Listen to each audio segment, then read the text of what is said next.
आवळ्याचं लोणचं करण्यासाठी इथं मी अर्धा किलो आवळे घेतलेले आहेत. ते छान अगदी मस्तपैकी पुसून आपल्याला छान फोडी करून घ्यायच्या आहेत. आता त्याच्यासाठी मसाला घ्यायचा आहे. तिथे मोहरीची डाळ आणि बाकीचे सगळे मसाले त्यामध्ये आपल्याला ॲड करून घ्यायचे आहे आणि काही खडे मसाले देखील आपल्याला यामध्ये त्याची पावडर करून ॲड करून घ्यायची आहे.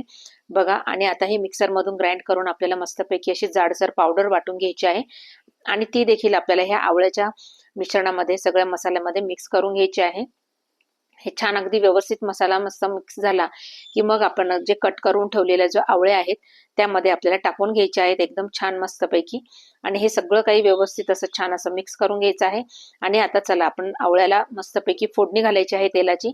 तर तेलामध्ये इथं 300 ग्रॅम तेल घेतलेलं आहे. त्यामध्ये मेथी टाकलेली आहे, त्याच्यानंतर हळद घातलेली आहे, हिंग घातलेला आहे आणि मस्तपैकी ही फोडणी गार करून घ्यायची आहे आपल्याला.